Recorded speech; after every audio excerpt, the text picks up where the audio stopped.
यशवा है मशियाक में मेरा आप सबको शब शलोम। यहोवा बाबा आप सबके साथ हो, आपको बहुत सारी आशीषें और बरकतें दे मेरे प्रियो। यीशु मसीह के बड़े अनुग्रह के द्वारा हम बुक ऑफ रेवलेशन के ऊपर, प्रकाशित वाक्य के ऊपर स्टडी कर रहे हैं मेरे प्रियो। और पिछले 80 भागों के अंदर हमने बहुत सारी बातों को सीखा है, कवर किया है, जाना है।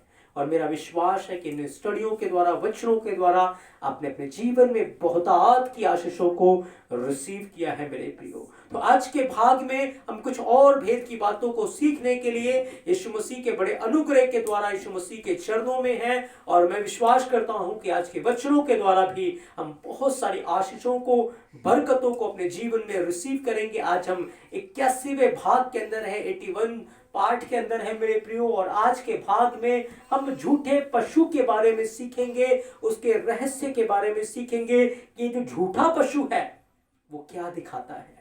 क्योंकि जब आप प्रकाशित वाक्य की पुस्तक उसका 13 अध्याय 11 से 13 वचन को पढ़ेंगे तो यहां पर लिखा है, फिर मैंने एक और पशु को पृथ्वी में से निकलते हुए देखा, उसके मेमने के समान 2 सींग थे और वह अजगर के समान बोलता था। मेरे प्रियो, यहां पर यूहन्ना ने एक पशु को समुद्र में से निकलता हुआ देखा, पृथ्वी में से निकलता हुआ देखा। पहले हमने देखा था कि एक पशु समुद्र में से निकल रहा था, अब उसने देखा एक पशु है वो पृथ्वी में से निकल रहा है। पृथ्वी यहां पर संसार को दिखाती है, पृथ्वी संसार को प्रकट करती है मेरे प्रियो। वो पृथ्वी के राज्यों में से एक राज्य उदय होगा, एक पशु के समान वो राज्य उदय होगा मेरे प्रियो।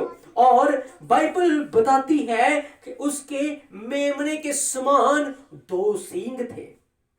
हमने बहुत बार मेमनों को जरूर देखा होगा, लेकिन जरा अपने जहन के ऊपर जोर डाले, क्या आपने कभी भी मेमने के कोई सींग देखे हैं? नहीं मेरे प्रियो, मेमने के तो कोई सींग होता ही नहीं है। लेकिन जो पशु यूहन्ना देख रहा है वो एक्चुअल में एक पशु नहीं पर एक राज्य है, एक प्रभुता है, एक हुकूमत है मेरे प्रियो, जो देखने में तो मेमने के समान होगा। उसकी बातें, उसका स्वभाव, उसकी बातें लोगों को मेमने के समान लगेगी कि ये बहुत अच्छा है, ये बहुत भला है, ये बहुत अच्छा है। और लोगों को वो आकर्षित कर लेगा। जैसे मेमने के पास बच्चा भी चला जाता है, बूढ़ा भी चला जाता है, किसी को भी मेमने से कोई खतरा नहीं है। उसी प्रकार से ये जो हुकूमत उठेगी, हर कोई इसके वश में आ जाएगा, हर किसी को ये हुकूमत मोह लेगी मेरे प्रियो। लेकिन याद रखिए, वो दिखता मेमने के समान है लेकिन उसके 2 सींग होंगे। ये सींग दिखाते हैं चालाकी को, उसकी ताकत को, उसकी सामर्थ को। और जो कोई उसके पास आएगा, जो कोई उसके जाल में फंस जाएगा, याद रखे अपने सींगों से वो अंत में अपने प्राणों को खो देगा मेरे प्रियो। लिखा है वो अजगर के समान बोलता है। अजगर शैतान को दिखाता है, यानी कि जो पशु उठेगा, जो राज्य उठेगा, जो मेमने के समान नजर आता है, जिसके 2 सींग हैं, जो उसकी सामर्थ्य को दिखाते हैं, और जो अजगर के समान बोलता है, यानी कि उस राज्य के अंदर शैतान उस राज्य के द्वारा काम करेगा मेरे प्रियो। उस राज्य के अंदर शैतान अपने प्रभुता को फैलाएगा, क्योंकि 3.5 साल के लिए उसे वो ताकत दे दी जाएगी, वो सामर्थ्य दे दी जाएगी, जिसके द्वारा वो पूरी दुनिया के ऊपर राज करेगा। और ये बड़ा भयानक समय होगा, जिसके बारे में बाइबल ने बहुत बार बताया है मेरे प्रियो। लिखा है कि ये जो 3.5 साल का क्लेश का टाइम होगा, 3.5 साल का पीरियड होगा, उस पीरियड के अंदर क्या कुछ होगा मेरे प्रियो। यहाँ पर बाइबल के अंदर लिखा है, बयान किया गया है कि उसके 2 सींग थे और वह अजगर के समान बोलता था, और यह उस पहले पशु का सारा अधिकार उसके सामने काम में लाता था, और पृथ्वी और उसके रहने वालों से उस पहले पशु की, जिसका प्राण घातक घाव अच्छा हो गया था, पूजा कराता था। और वह बड़े बड़े चिन्ह और चमत्कार दिखाता था, यहां तक कि मनुष्य के सामने स्वर्ग से पृथ्वी पर आग भी वो बरसा दिया करता था। मेरे प्रियो, ये जो पशु है ये स्वर्ग से भी आग बरसा देता था। इसके काम बड़े अद्भुत थे, चिन्ह और चमत्कार दिखाता था। और ये तो बस शुरुआत की बातें थी कि ये चिन्ह और चमत्कार के द्वारा लोगों को भरमाया करता था, क्योंकि लोगों को आज चिन्ह और चमत्कार बहुत पसंद है। लेकिन याद रखिए, इस दुनिया के अंदर एक हुकूमत उठने वाली है। अभी तो वो चिन्ह और चमत्कार के द्वारा काम कर, आज उसी लोगों को चिन्ह और चमत्कार चाहिए। वो चिन्हों के पीछे भाग रहे हैं, चमत्कारों के पीछे भाग रहे हैं, चंगाइयों के पीछे भाग रहे हैं, लेकिन हर चंगाई के पीछे, हर चमत्कार के पीछे यीशु मसीह नहीं है। मेरे प्रियो, इस दुनिया के अंदर एक झूठी सामर्थ्य भी घूम रही है, एक झूठी ताकत भी घूम रही है, जो लोगों को भरमा रही है, लोगों को पाप में गिरा रही है, लोगों को बाइबल की शिक्षा से भटका रही है। मेरे प्रियो, और वही प्रकाशित वाक्य 13 अध्याय हमें बताता है। तो लिखा है एक राज्य उदय होगा, वो जो राज्य है वो एक पशु के समान होगा। जैसे पशु निर्बुद्धि होता है, जैसे पशु यहोवा की महिमा नहीं करता, वो पशु के समान, जानवर के समान होगा। और याद रखें, चिन्ह और चमत्कार दिखाएगा। उसके अंदर शैतान होगा, उसके 2 सींग होंगे, यानी कि उसकी सामर्थ्य बहुत होगी। और लिखा है कि उसका प्राण घातक घाव अच्छा हो गया। याद रखें, जब शैतान को स्वर्ग से गिराया गया था, याद रखें एक घाव था उसके अंदर, वो बांधा हुआ है। आज वो आजाद नहीं है काम करने के लिए, पर पवित्र आत्मा ने उसके कामों को रोक रखा है। लेकिन थोड़े समय के लिए उसका घाव अच्छा हो जाएगा, थोड़े समय के लिए वो अपने पूरी ताकत में, पूरी सामर्थ्य में काम करेगा। मेरे प्रियो, और लिखा है वो लोगों से मूर्ति बनवाएगा, एक मूर्ति बनवाएगा, और लिखा है उसकी पूजा भी कराएगा। मेरे प्रियो, जैसे हमने दानियल के समय में देखा कि दानियल ने कैसे उसके दोस्तों के सामने एक मूर्ति बनी थी, और मूर्ति की पूजा उस समय करवाई जा रही थी। जो कोई इस मूर्ति को दंडवत नहीं करेगा, जो कोई इस स्टैच्यू को दंडवत नहीं करेगा, वो आग की भट्टी में डाल दिया जाएगा। एक बड़ी परीक्षा, एक बड़ा सताव उस समय था। मेरे प्रियो, लिखा है इसने मूर्ति बनवाई, ये मूर्ति की पूजा कराता था, वह बड़े बड़े चिन्ह दिखाता था, यहां तक कि वो मनुष्य के सामने स्वर्ग पर से आग भी गिरा देता था। एलिया के समय में आपको पता है क्या हुआ? जब एलिया कार्मेल के पर्वत के ऊपर था, उसने बाल के 450 पुजारियों को कहा कि तुम वेदी के ऊपर अपना बलिदान रखो, पर उसमें आग मत लगाना। जो कोई सच्चा एलोहिम है वो स्वर्ग से आग भेजकर उत्तर देगा। याद रखें, उस समय पवित्र आत्मा ने शैतान के कामों को रोक रखा था। वो सुबह से शाम तक दुहाई देते रहे, सुबह से शाम तक वो चिल्लाते रहे, लेकिन उनकी प्रार्थना कोई भी उत्तर न लेके आ पाई। उन्होंने अपने आप को काटना शुरू किया, एक घाव उनके अंदर आ गया था। पर शाम के समय जब एलिया ने प्रार्थना की, यहोवा ने आग भेजकर उत्तर दे दिया, और बाल के 450 जो पुजारी थे वो घात कर दिए गए, वो नाश हो गए थे। मेरे प्रिय, उस समय तो रुका हुआ था, लेकिन अंत के समय में लिखा है वो स्वर्ग से आग गिरा देगा, लोगों को भरमा देगा। वो कहेगा फायर, और फायर आ जाएगी। ऐसी झूठी फायर को वो बुलाएगा और लोगों के अंदर आग लग जाएगी, लोग भस्म नहीं हो रहे होंगे। आज जैसे झूठे भविष्यवक्ता कर रहे हैं, झूठे प्रचारक कर रहे हैं, क्योंकि आज के समय में चिन्ह और चमत्कार बहुतायत से हो रहे हैं, लोग भरमाए जा रहे हैं, वचन से दूर हैं, वचन की सच्ची ज्योति उनके पास नहीं है। मेरे प्रियो, हमें जागते रहना है, हमें सावधान रहना है। मेरे प्रियो, लिखा है वो स्वर्ग से आग गिरा देता था। एलिया के समय में तो दुष्ट आग नहीं गिरा पाया, लेकिन अंत के दिनों में याद रखें वो आग को गिराएगा, लोगों को भरमाएगा, एक मूर्ति बनवाएगा। मेरे प्रियो, एक मूर्ति बनवाएगा, और उस मूर्ति की वो पूजा भी करवाएगा, उस मूर्ति की वो पूजा करवाएगा। और जैसे लिखा है कि दानियल के समय में दानियल के समय में जिन लोगों ने, जैसे 3 लोग थे, हनन्याह, मिशाएल, अजर्या, इन तीनों ने उस मूर्ति की पूजा नहीं की, लेकिन सब लोग जो थे वो मूर्ति के आगे झुक गए, दंडवत कर गए। मेरे प्रियो, मैंने आपको बताया ये जो पशु है वो एक राज्य को दिखाता है, एक राज्य। और अगर आप ध्यान से आज के संसार को देखेंगे तो इस राज्य को एक नाम दिया गया था, one world order. One world order, पूरी दुनिया में एक ही राज्य होगा, और वो एक राज्य जो है वो पूरी दुनिया को कंट्रोल करेगा। उसको वन वर्ल्ड ऑर्डर का नाम दिया। जब वन वर्ल्ड ऑर्डर जो है बहुत एक्सपोज हो गया और सबको इसकी सच्चाई का पता लग गया, तो पिछले साल G20 की, कुछ दिन पहले G20 की पिछले साल सभा हुई और उसका एक थीम दिया गया, उसको थोड़ा सा मॉडिफाई कर दिया गया, उसको बदल दिया गया और उसको नाम दिया गया वन अर्थ, वन फैमिली और one future. One earth, one family, one future, यानी कि एक अर्थ का मतलब है एक राज्य होगा पूरी दुनिया के ऊपर। वन फैमिली का अर्थ है एक धर्म होगा। जैसे एक फैमिली के अंदर एक ही धर्म होता है, एक ही मजहब होता है, सब एक ही ईश्वर को मानने वाले होते, ऐसे ही एक फैमिली होगा। और वन फ्यूचर, यानी कि एक ही पूरी दुनिया में करेंसी होगा। जो बातें न्यू वर्ल्ड ऑर्डर के अंदर आने वाली थी, वन वर्ल्ड ऑर्डर के अंदर आने वाली थी मेरे प्रियो, उसको एक्सपोज करके, थोड़ा मॉडिफाई करके, बदल के आप जगह जगह देखेंगे ये पोस्टर इंडिया के अंदर, भारत के अंदर लगे हुए हैं कि one earth, one family, one future.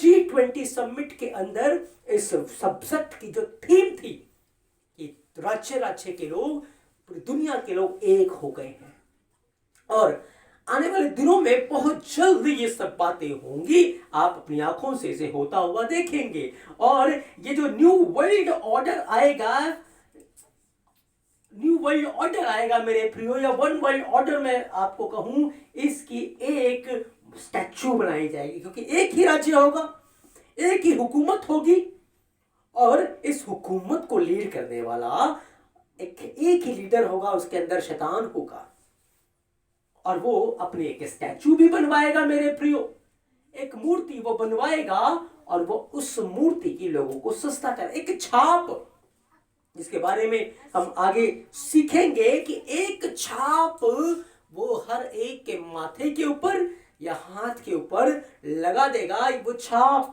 इस बात को बयान करेगी कि ये किसके लोग हैं, ये संसार के लोग हैं या मसीह के लोग हैं। जिनके ऊपर मसीह की छाप है वो उस छाप को कभी भी अपने ऊपर नहीं लेंगे, लेकिन जिनके ऊपर मसीह की छाप नहीं है वो उस छाप को लेकर जीवते यीशु मसीह का इनकार कर देंगे मेरे प्रियो। और जो कोई उस छाप को ले लेगा, जैसे कि आपने कोरोना के समय में देखा कि सबसे पहले मास्क आया, मास्क मैंडेटरी था, मास्क से मार्क ऑफ द बीस्ट की ओर हम बढ़ रहे हैं। उस समय मास्क आया था, देन वैक्सीन आया था कि वैक्सीन लगाओगे तभी आप कुछ ले सकते हैं, जा सकते हैं। अब एक मार्क आ जाएगा, जो कोई मार्क लेगा वही कुछ खरीद सकता है, कुछ बेच सकता है, कहीं आ सकता है, कहीं जा सकता है। जिसके ऊपर मार्क नहीं है, जिसके ऊपर वो छाप नहीं होगी, वो कुछ भी नहीं कर पाएगा। मेरे प्रियो, ये सब बातें बहुत शीघ्र होने वाली है, और उसके लिए मैं आपको बताना चाहता हूं कि इन सारी बातों के लिए आप विश्वास करें तो आज के आप जगह जगह थीम देखेंगे कि one earth, one family, one future, जो कि वन वर्ल्ड ऑर्डर की ओर इशारा करता है। वन वर्ल्ड ऑर्डर ही है, उसकी शुरुआत हो चुकी है, बहुत शीघ्र उसे पूरी सामर्थ्य के द्वारा लागू किया जाएगा। और मेरे प्रियो, उस भयानक समय की ओर हम बढ़ रहे हैं जिसके बारे में यीशु मसीह ने भविष्यवाणी की थी। यीशु मसीह ने बताया था कि जगत की उत्पत्ति से अब तक ये समय न आया है न आएगा। ये सबसे बड़ा भयानक और कष्ट का समय पूरी दुनिया के लोगों के लिए होगा। लिखा है 14 और 15 वचन के अंदर, उन चिन्हों के कारण जिन्हें उस पशु के सामने दिखाने का अधिकार उसे दिया गया था, वह पृथ्वी के रहने वालों को इस प्रकार भरमाता था कि पृथ्वी के रहने वालों से कहता था कि जिस पशु को तलवार लगी थी वह जी गया है, उसकी मूर्ति बनाओ। उसे उस पशु की मूर्ति में प्राण डालने का अधिकार दिया गया कि पशु की मूर्ति बोलने लगे, और जितने लोग उस पशु की मूर्ति की पूजा ना करें उन्हें मरवा डाले। मेरे प्रियो, बाइबल इस बात को बताती है प्रकाशित वाक्य 13 अध्याय 14 और 15 वचन के अंदर कि वो मूर्ति बनवाएगा। उसको तलवार लगी थी। याद रखे, उस समय जब उसको शैतान को गिराया गया था, एक तलवार की मार से गिराया गया था, जब जिब्राइल और उसके फरिश्ते, मिकाएल और उसके फरिश्ते लड़ाई कर रहे थे। याद रखे, वो घात किया गया, उसे चोट लगी थी, वो बांधा गया था, लेकिन थोड़ा समय है, उसे फिर से छोड़ा जाएगा। लिखा है वो गिराया जाएगा और पृथ्वी के लोगों के ऊपर हाय होगी। वो एक मूर्ति बनवाएगा, और मैं आपको बताऊं वो मूर्ति स्टैचू आ चुकी है। आर्टिफिशियल इंटेलिजेंस का अगर आप नाम जानते हैं, आर्टिफिशियल इंटेलिजेंस के बारे में यदि आप जानते हैं, तो आर्टिफिशियल इंटेलिजेंस ने एक ऐसी स्टैचू को विकसित कर दिया है, बना दिया है मेरे प्रियो, जो डायरेक्ट आपसे बात करेगा। उसके अंदर हर इंसान का डाटा स्टोर है, उसके अंदर हर इंसान के बारे में जानकारी जो है वो स्टोर है, और वो जब चिप इंसान के जिस्म में लग जाएगी तो याद रखें वो स्टैचू जो है वो डायरेक्ट इंसान से बात करेगा, वो मिरेकल्स दिखाया करेगा, लोग उसको सजदा करेंगे। जैसे दानियल के समय में हुआ था कि एक स्टैचू बनाया गया, और जो कोई उसको दंडवत नहीं कर रहा, जो कोई उसके खिलाफ है, उसे आग की भट्टी में डाला जाएगा। लेकिन मेरे प्रियो, बाइबल इस बात को बताती है जो कोई अपने प्राण को बचाना चाहेगा उसे खो देगा, और जो कोई इस प्राण को यीशु मसीह की खातिर देगा वो उसे पालेगा। मेरे प्रियो, ये शुरुआत हो चुकी है, सब कुछ तैयार है, बस एक समय, एक घड़ी, और ये सब कुछ लागू कर दिया जाएगा। आप जागते रहे, सावधान रहे। अगर हम मसीह यीशु के पास चलेंगे तो फायदा है, लेकिन अगर धरती पे हो तो हम जागते रहें। ऐसा ना हो कि हम उस समय, थोड़े समय के लिए अपने प्राण बचाने के लिए अनंत काल के राज्य को खो दे। क्योंकि आज बहुत सारे लोगों के पास ये डॉक्ट्रिन से, ये शिक्षा है कि मसीह लोग कलेश में नहीं जाएंगे, लेकिन याद रखें जिनके लिए जो ठहराया गया है उनसे उन्हें कोई नहीं बचा सकता। उन्हें उस परिस्थिति में, उस सिचुएशन से गुजरना ही है और मसीह यीशु की गवाही देनी ही है। इसलिए मेरे प्रियो, हम जागते रहें, हम सावधान रहें। यीशु मसीह ने कहा सकरा है वो मार्ग जो जीवन को ले जाता है, चौड़ा है वो मार्ग जो मौत को ले जाता है। स्टार्टिंग में लगेगा सब कुछ अच्छा है, बस चिप्पी तो लगानी है, बस छापी तो लगाना है और सब कुछ कर सकते हैं, सारी फैसिलिटी मिल जाएगी, सब कुछ मिल जाएगा, सब कुछ बहुत बढ़िया है। स्टार्टिंग में लगेगा बहुत अच्छा है। मैं एक उदाहरण दे रहा हूं। मैं एक जगह से जब ट्रैवल कर रहा था, पास के में बहुत जाम लगा हुआ था। मैंने फ्लाईओवर का रास्ता ले लिया कि वहां खाली दिख रहा था। जब मैं फ्लाईओवर से आगे गया तो बहुत लंबा जाम था। अगर मैं पास वाले जाम से निकलता तो मैं जल्दी पहुंच जाता, लेकिन मैं अगर फ्लाईओवर को मैंने लिया, स्टार्टिंग में मुझे अच्छा लगा, लेकिन बाद में जाकर बहुत सारा जाम था। ऐसे ही मेरे प्रियो, जो नाश की ओर मार्ग ले जाता है, वो स्टार्टिंग में इंसान को अच्छा लगता है कि इसमें बहुत आदर है, बहुत सम्मान है, बहुत सत्कार है, इंसान को देखने में वो चीजें बहुत प्रिय लगती हैं, लेकिन बाद में वो मौत की तराई में जाकर खत्म होती है, जहां इंसान हमेशा के लिए रोना और दांतों का पीसना होता है। जैसे, लेकिन जो सकरा फार्क है, अभी मौत नजर आएगी आपको, अभी आपको कुछ भी नजर नहीं आएगा, आपको चारों तरफ अंधकार और कलेश और पीड़ा नजर आएगी। जैसे मेरे प्रियो, हनन्याह मिशाएल अजर्या के सामने स्टैचू रखा था। अगर वो दंडवत कर देते तो उनको आग की भट्टी में जाना नहीं पड़ता, लेकिन जब उन्होंने इनकार कर दिया, सामने आग की भट्टी थी, सामने मौत नजर आ रही है, लेकिन तीनों मौत को गले नजर लगाने के लिए तैयार है। याद रखिए, बस एक छोटा सा डिसीजन है। मसीह यीशु तो हमारे साथ है, हमें मौत से डरने की जरूरत नहीं है। उसने कहा तुम्हारे सिर के बाल भी गिने गए हैं, बिना मेरे स्वर्गीय पिता की मर्जी के एक भी बाल भी बाका नहीं हो सकता। उसने कहा जो मनुष्यों के सामने मेरा इनकार कर देगा, मैं भी स्वर्ग के पिता के सामने उसका इनकार कर दूंगा।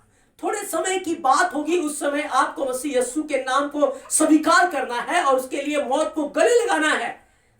जैसे ही मौत को गले लगाओगे, अनंत जीवन में आप प्रवेश कर जाओगे। जो सकरा मार्ग था आगे जाके चौड़ा हो जाएगा, आगे जाकर जीवन को प्रवेश में ले जाएगा, जीवन में बदल जाएगा। लेकिन जो लोग उस समय अपने प्राण को बचाने के लिए इनकार कर देंगे, अनंत आग में वो चौड़ा मार्ग उन्हें ले जाएगा। मेरे प्रियो, फैसला आपको लेना है हर परिस्थिति में, हर हालात में। मेरे प्रियो, आज बहुत सारी बातों में हम गिर जाते हैं, लालच में आकर, व्यभिचार में आकर, पापों में आकर, जहां हम मसीह का इनकार कर बैठते हैं और हम पाप को गले लगा लेते हैं। लेकिन फैसला हमें लेना है कि हमें किसको गले लगाना है, हमें पाप को लगाना है या मसीह यीशु को गले लगाना है। अगर आज हम गले नहीं लगा रहे मसीह यीशु को, तो कल भी नहीं लगा पाएंगे, क्योंकि धोखा ना खाओ, यहोवा ठट्ठों में नहीं उड़ाया जाता।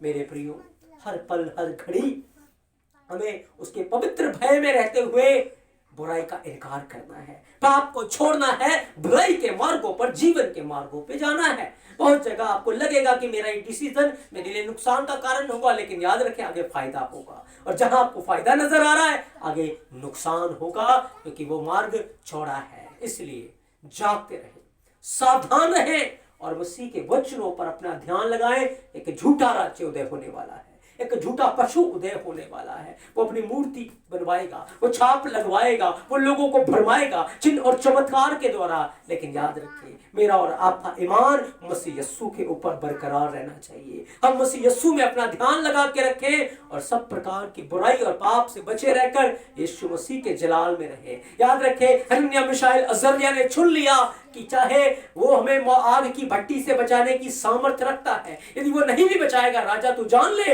हम तेरी छाप नहीं लेंगे, हम उस मूर्त को दंडवत नहीं करेंगे। बाइबल बयान करती है, जिन लोगों ने मूर्ति को सजदा किया, उन्होंने चौड़ा मार्ग ले लिया, हनन्याह मिशाएल अजर्या को बांध दिया। जब वो बांध दिए गए, वो उन्हें आग की भट्टी में डालने के लिए लेके जा रहे थे, जो डाल रहे थे वो जल मरे। लेकिन हनन्याह मिशाएल अजर्या को यीशु मसीह ने अपनी गोद में ले लिया, क्योंकि यीशु ने उस सेक को ठंडा कर दिया था। मेरे प्रियो, उसकी उपस्थिति वहां थी। उनके सिर के बाल भी नहीं जले, उनके जूते भी नहीं जले, उनके मोजों में भी बदबू नहीं थी। याद रखिए, मेरे यीशु ने मौत को जीत लिया है। मौत, तेरा डंक कहां रहा, तेरी फतेह कहां रही? मौत आपका कुछ भी नहीं बिगाड़ सकता, इसलिए मौत से डरे ना, वो पहले ही मर चुका है और वो आपका कुछ नहीं बिगाड़ सकता। हनन्याह मिशाएल अजर्या की तरह मौत को गले लगाने के लिए तैयार रहे। आप मौत को नहीं, आप यीशु को गले लगा रहे हैं, और जो यीशु को गले लगाएगा वो अनंत काल के लिए जीवन में रहेगा। मेरे प्रियो,